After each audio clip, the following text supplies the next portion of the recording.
This is for me. I start the show. Hello and welcome to the Happiness Jungle TV show. I am your guest host, CamiBaker.com, and I am here with another fellow author today. I'm so excited to actually have her book, because a lot of times we forget our book, but Marisa Imon, am I pronouncing that right? We could talk about my last name. It's a fun story.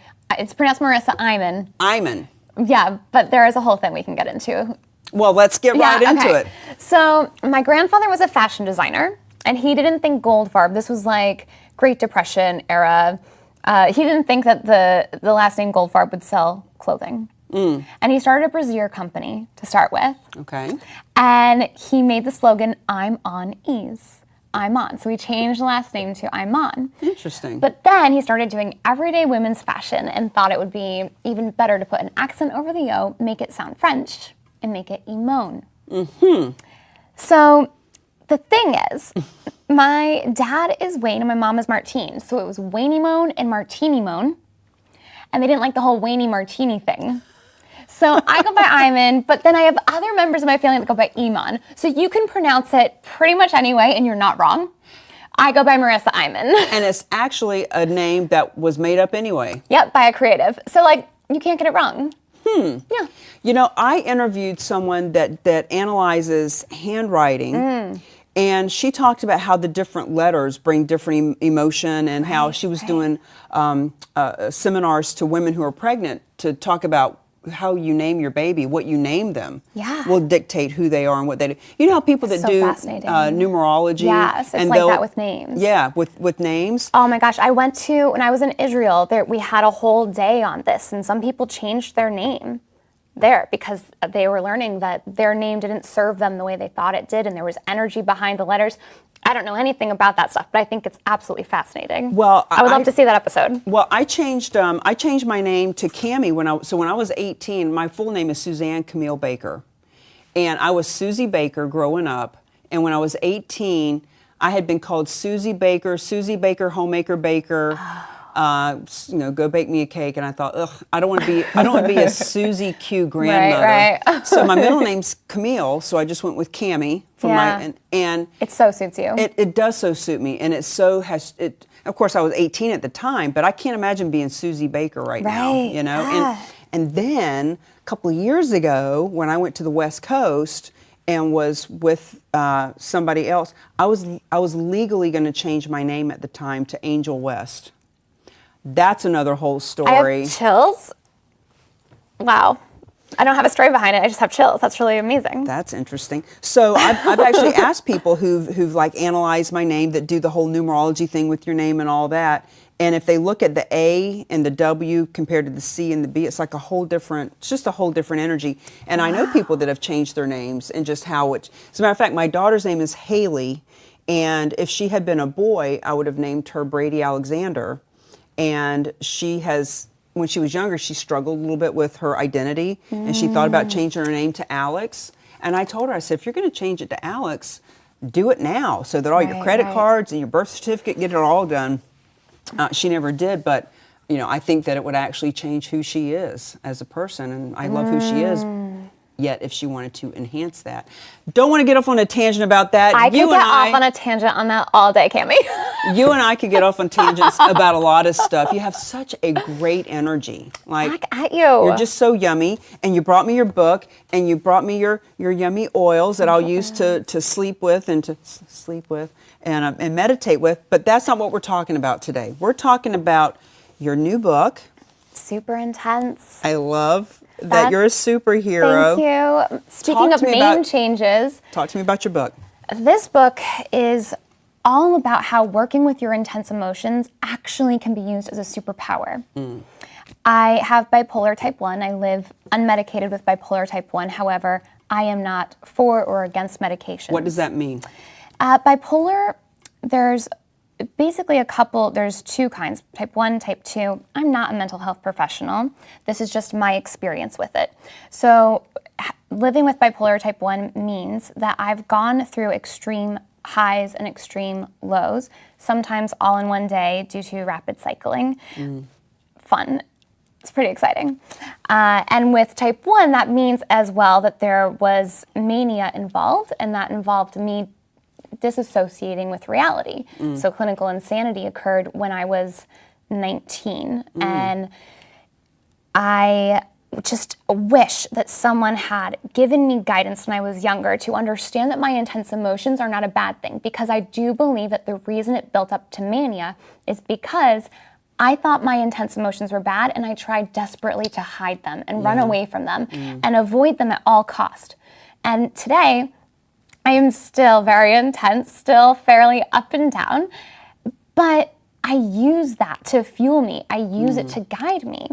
And I think one of the biggest things for me is recognizing that, and this is actually a chapter in the book, it's just called Bad, that bad isn't bad. It's bad because we decide it's bad. True. So if we think that feeling anxiety is bad, it's going to be bad.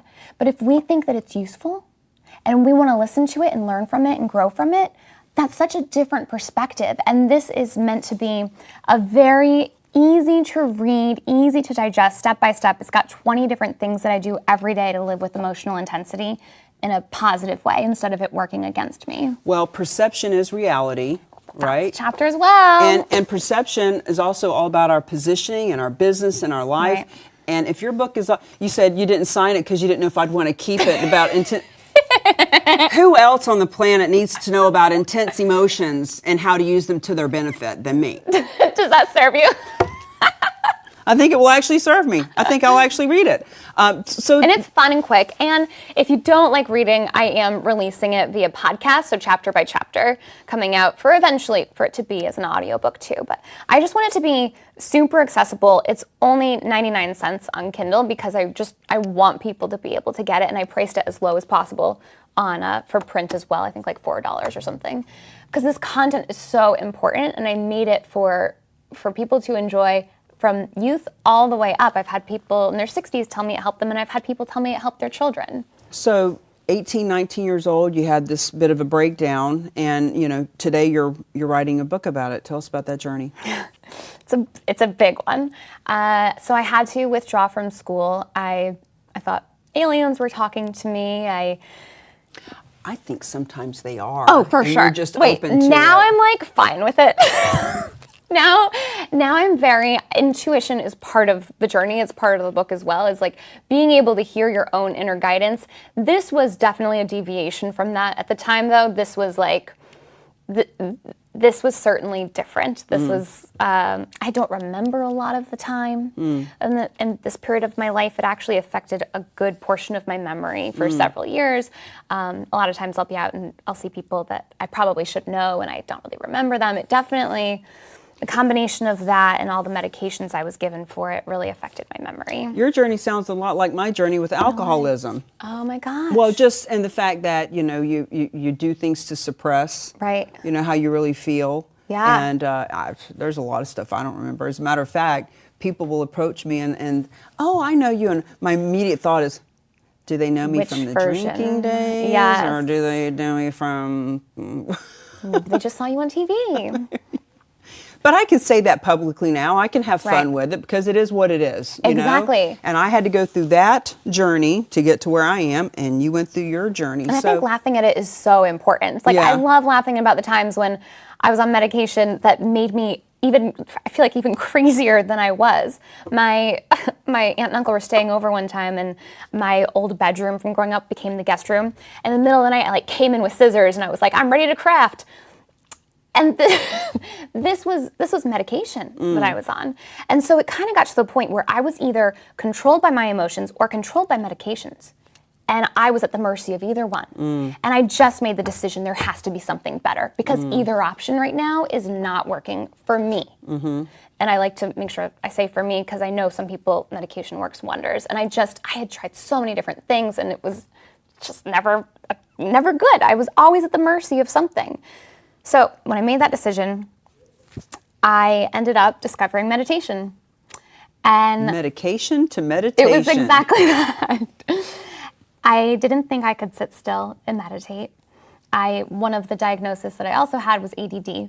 And I thought there's no way I could sit in stillness and just clear my mind. Well, I have heard that meditation doesn't have to be home. Like you can be, I've heard that pulling weeds or doing dishes or walking on the, like Everything is meditation, especially once you're allowing yourself to really feel your presence in this moment. You and I are having a meditation right now. Like we are all in. We're listening to each other. We're being very present. We're looking each other in the eye. That's a meditation. And which is why I have my midday meditation pump up podcast, which is designed to be listened to while multitasking, because it's not realistic for some people to just dive right into sitting in total silence.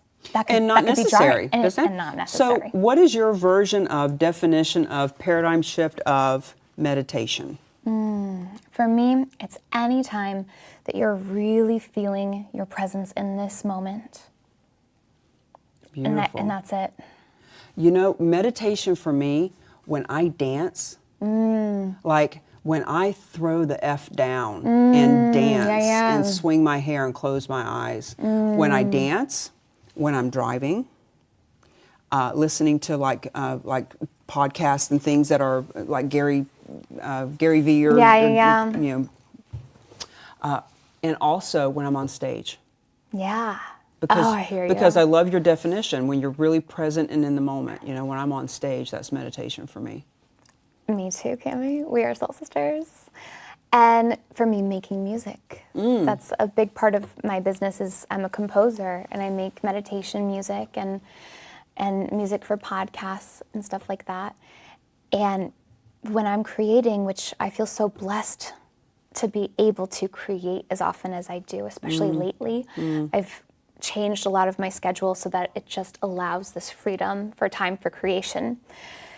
And so it feels like I am meditating the majority of the day because that creation mode just feels so home. Like I feel like I'm very home in my body, which was a big part of the struggle before finding and discovering meditation, was constantly not wanting to be in this body. There was a lot of body shaming. There was a lot of food issues and using exercise as punishment, like just really unhealthy relationship with my body and the world around me. And it's like once you just recognize that your body is this beautiful home that you get to live in. Was there a moment, was there something that happened for you that was like, oh, I get it, I got it, shift, write a book, be a coach? Like, what was it, what happened? Do you know what's so funny is that I had so many moments that could have been those things, and they weren't.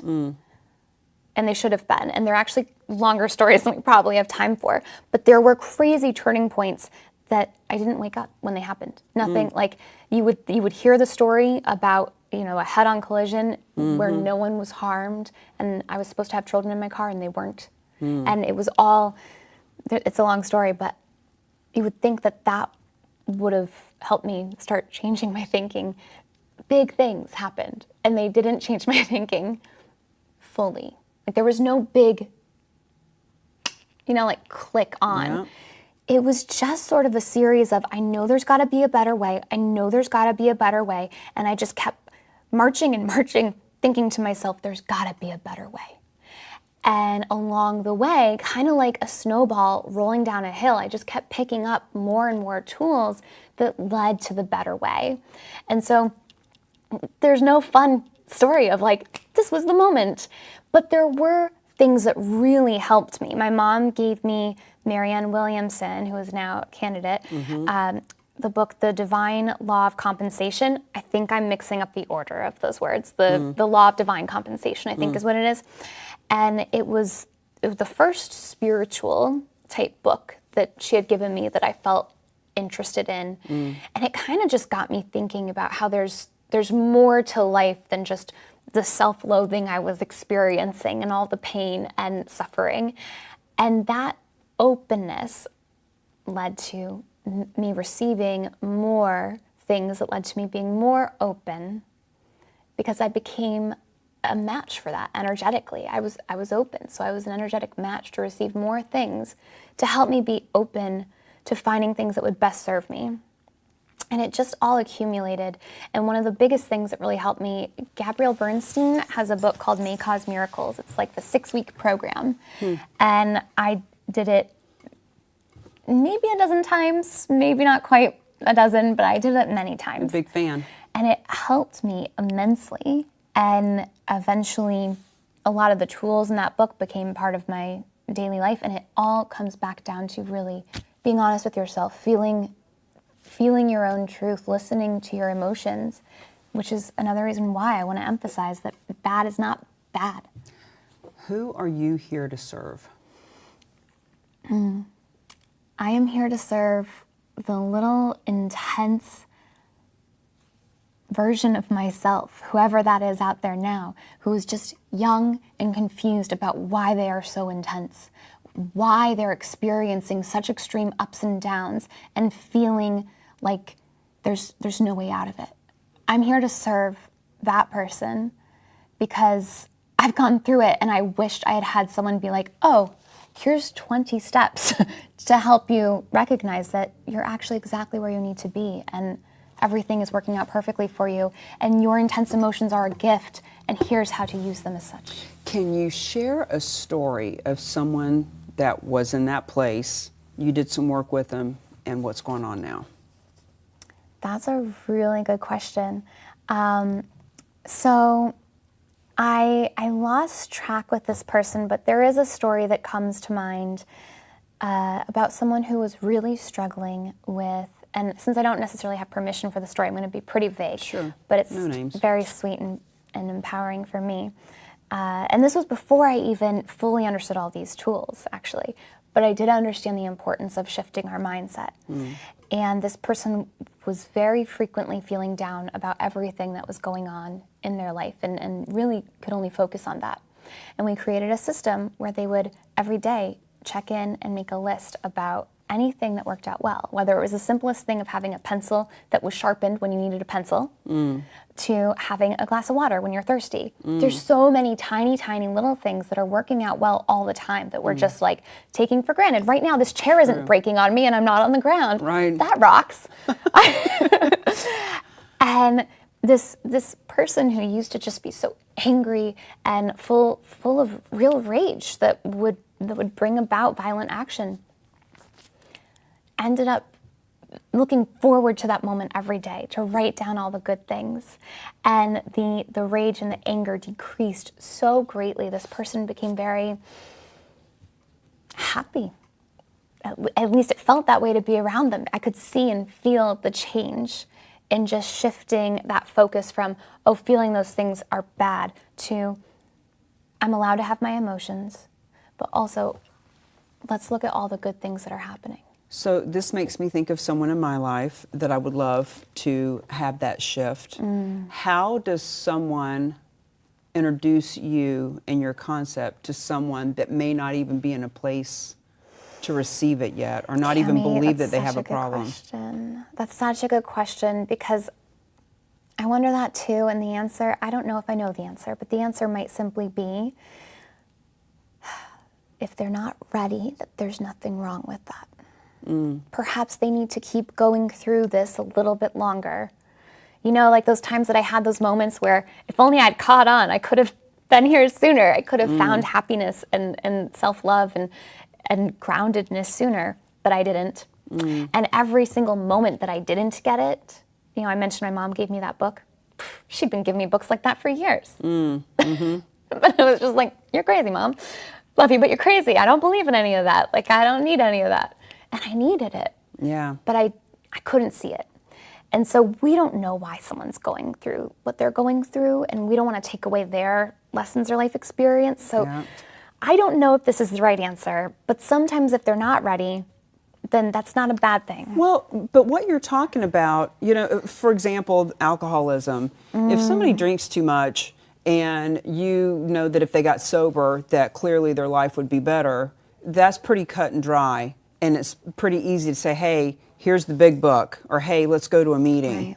Or and they somewhere in them they have to admit, you know what, this is a problem. But for what you're talking about, I don't think it's not as cut and dry, the clues or the symptoms Right. or the path to freedom, or do you know what I mean? I Like, do. I don't even know if she would know that there's a problem, if she would acknowledge that there's a problem, or if she were to say, yeah, I'm angry, so what? Like, I don't even know how I could say, well, this person's really happy and free. Why don't you talk to her? You know, And she not would to be say like, I no. don't get angry or I don't get depressed or I don't get anxiety. I feel those things all the time.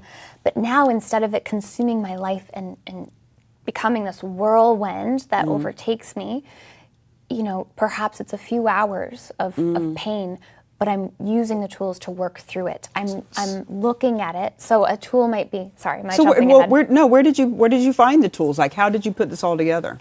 I do list some of the resources. Obviously, Gabby Bernstein's book, May Cause Miracles, was a huge impact. A lot of Wayne Dyer's work impacted me, and Marianne Williamson's work, of course. And then it's an amalgamation, I guess, of that, and then just experiences, life experiences. But for me, a really big thing is constantly listening to my emotion.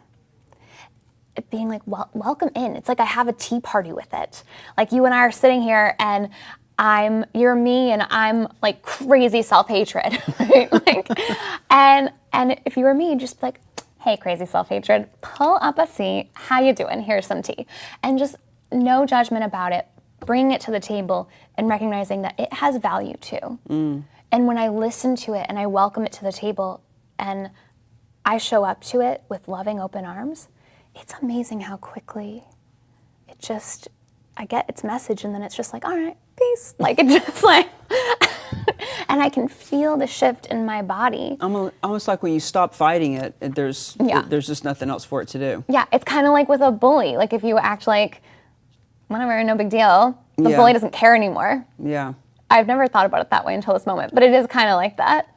I always, when I look at someone like yourself, I always think, you know, what stages would you be good on? Like, who could I put you in front of where you could get on a stage of 5, 10, 50, 500, 5,000 people? Like, when I say who are you here to serve, like, are there stages or groups or industries that would be served by hearing from you? That's a really good question. I am sure certainly I could be of service to mental health organizations, any schools with youth, because any schools with youth is all schools. Most all schools, right? I guess colleges, sometimes continuing ed wouldn't, but anyone who is serving young people, so many young people are going through things and they're just not talking about it. They're acting like everything's fine. That was me. I was voted friendliest in high school. And I was friendly and giddy and happy on the outside. Little did most people know that I was suicidal on the inside and not letting the world see that part of me. There's so many young people who are not letting the world see that part of them.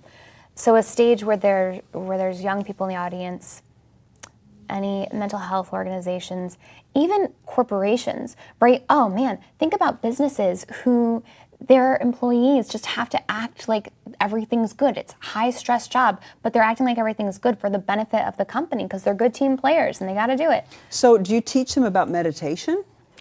That is certainly part of it. But really the biggest thing, because you and I were already talking about how meditation is where you are. It's like you were saying, gardening, dancing, really getting down, making music. Part of it can, of course, be meditation, but it's also really being honest with yourself. Not trying to run away from those fears, not trying to run away from the stress or the anxiety, but lovingly welcoming it in and listening to what it has to say, thinking it, learning from it, because usually if you are afraid of, say I had a fear of being on stage, then the opposite must be that I desire to enjoy being on stage. Thank you, fear, for teaching me more about what I desire in life. Pretty much any fear you have, what's the opposite? That means you have a desire for that. Wonderful, your fear just gave you clarity on your desires. Because face it, we don't get afraid of things that we don't care about. Like, I'm not afraid this bowl is gonna float away.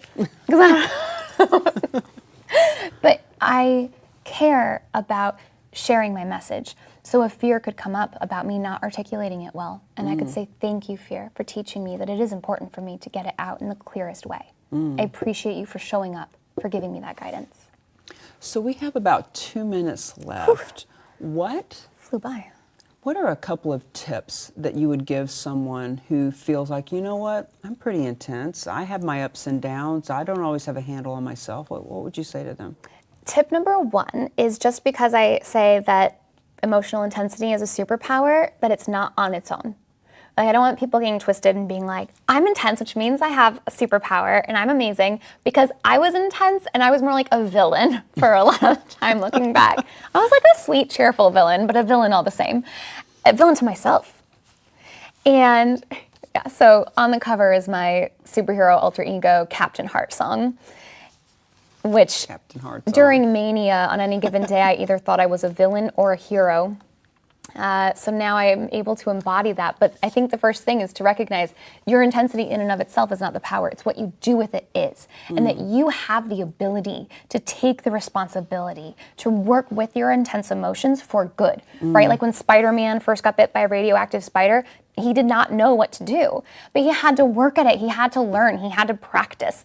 That's what we need to do with intense emotions, is learn how to work with them and know that it is not an overnight thing. It is, like I was saying, that snowball rolling down and gaining more skills, more tools over time. And the next thing you know, you feel like your own superpower and your own superhero. Nice. Well, I just really resonate with who you are and what you're all about. Look at And, you know, we met at a networking event, gosh, about a couple months ago. We sat across from each other and I was like, who is this woman in red? She's amazing. And look at you, you were in red today. This is my Captain Heart Song shirt. Captain Heart Song. So I highly recommend that people take a look at Super Intense. I'm actually really excited to read it. I have had people hand me their book a dozen times over the past year that are all in a stack, but I'm actually going to read this one. It sounds Yay, thank pretty you. I cool. hope it makes you laugh. It might have that effect. Well, you know what? Laughing, crying, it's all good. It's all It's good. all, Yes. it's all the yin and the yang. And